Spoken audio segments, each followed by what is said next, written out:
For the first time in decades, Sweden is introducing border controls. Now, it's all part of efforts to deal with the large number of refugees trying to reach Europe.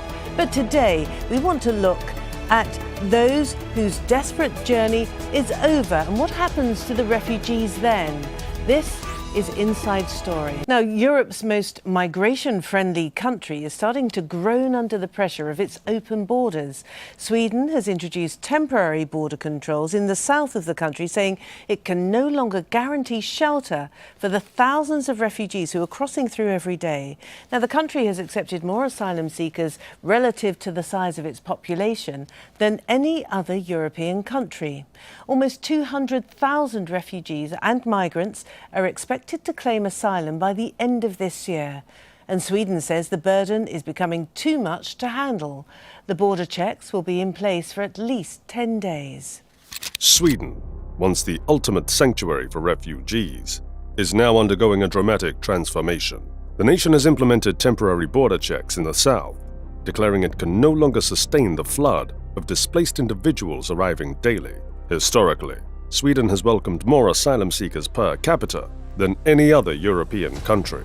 With nearly 200,000 refugees and migrants expected to seek asylum this year, the strain has become overwhelming. Sweden is now signaling that it's reaching its breaking point.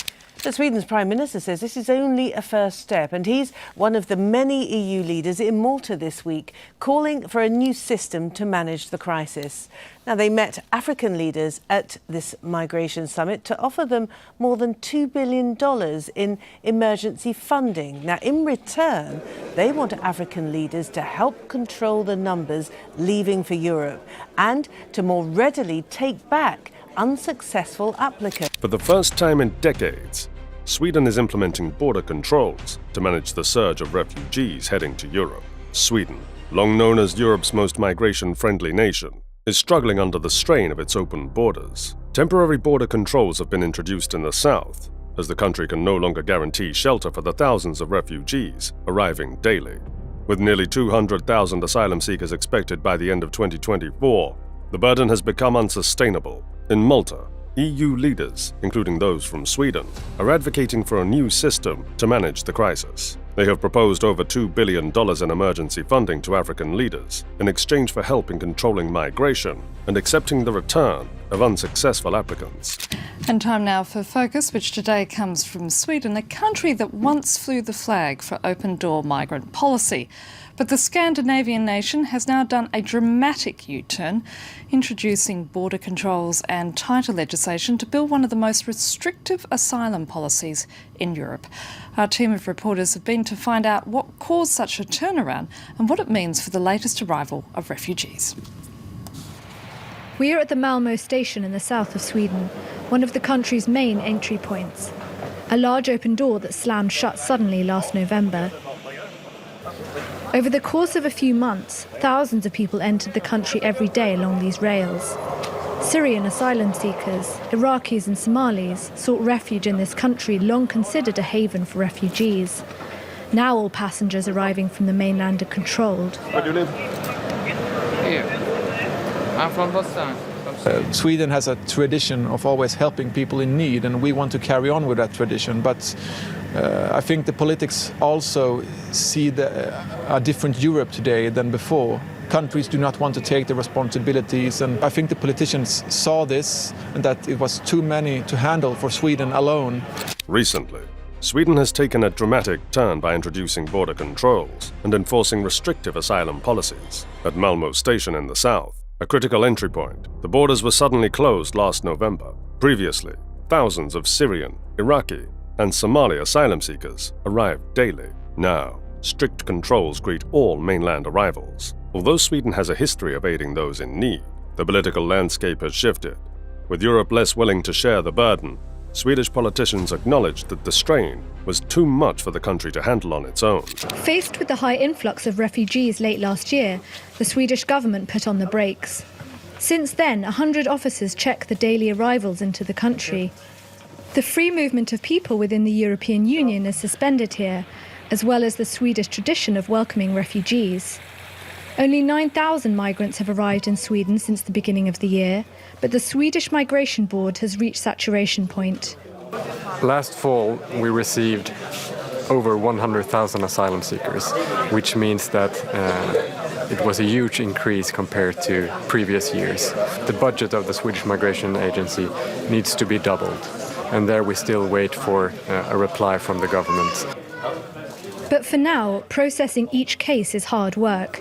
Outside the registration centre, we meet some Syrians who have been waiting several months to be granted asylum. This person here, 7 months or 8 months, you don't have time for interview. I don't have appointment for the interview, yeah. This big problem. This country very slow for everything.